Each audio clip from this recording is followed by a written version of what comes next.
নমস্কার, দ্য রিপোর্টে আপনাদের স্বাগত। মুখ্যমন্ত্রীর স্বপ্নের প্রকল্প কিষাণ মান্ডি অর্থাৎ কৃষকদের বাজার।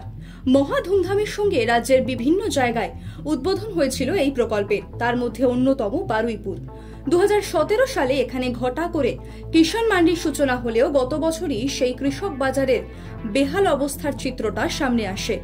এবার কিষাণ মান্ডির ড্যামেজ কন্ট্রোলে বারুইপুরে মুখ্যমন্ত্রীর নতুন উদ্যোগের নাম হিমঘর এবং খাদ্য প্রক্রিয়াকরণ কেন্দ্র।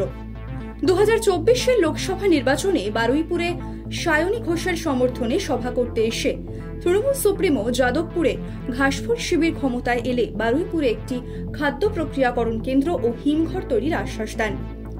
বারুইপুরের বিখ্যাত ফল পেয়ারা যাতে শীঘ্র জিআই তকমা পায় সেই প্রসঙ্গে কথা বলতে গিয়েই এই প্রতিশ্রুতি দেন মমতা। এরপর পেরিয়েছে সময়, যাদবপুর কেন্দ্রের তৃণমূল সাংসদ হন সায়নী ঘোষ, আর তারপরই যেমন বলা তেমন কাজ। মুখ্যমন্ত্রীর প্রতিশ্রুতি পূরণ করতে কাজে লেগে পড়লেন যাদবপুরের নবনির্বাচিত সাংসদ সায়নী। এদিন হিমঘর এবং খাদ্য প্রক্রিয়াকরণ কেন্দ্র নির্মাণের জন্য জমি জায়গা সরেজমিনে খতিয়ে দেখতে গিয়েছিলেন তিনি। তার সঙ্গে ছিলেন বারুইপুর পূর্ব বিধানসভা কেন্দ্রের বিধায়ক বিভাস সর্দার, বারুইপুর পঞ্চায়েত সমিতির সহ সভাপতি শ্যামসুন্দর চক্রবর্তী ও অন্যান্য কৃষি আধিকারিকেরা।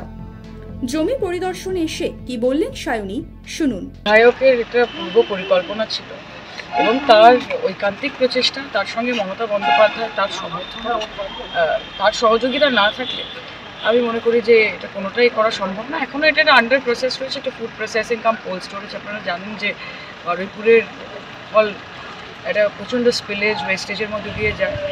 সেখানে দাঁড়িয়ে এটা বিধায়কের জন্যই আমি বারবার বলবো যে অনুভবী বিধায়ক, তিনি ভেবেছেন যে এটা একটা, তার সঙ্গে অনেক কর্মসংস্থানেরও একটা বিষয় আছে।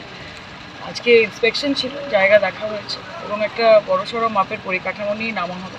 মুখ্যমন্ত্রী আশ্বাস দিয়েছেন, ফলত যত তাড়াতাড়ি কাজ শুরু করা যায়। এবার মুখ্যমন্ত্রীর প্রতিশ্রুতি কবে বাস্তবায়িত হয় এবং স্থানীয় কৃষকদের কাছে তার সুবিধা কবে পৌঁছয়, তার উত্তর সময় বলবে। বারুইপুর থেকে মামুনি রায় রিপোর্ট, দ্য রিপোর্ট। আরও বিভিন্ন খবরের আপডেট জানতে হলে দ্য রিপোর্ট চ্যানেলটিকে সাবস্ক্রাইব করতে ভুলবেন না, কারণ আপনাদের একটা সাবস্ক্রিপশন আমাদের কাছে অত্যন্ত মূল্যবান। জয় হিন্দ।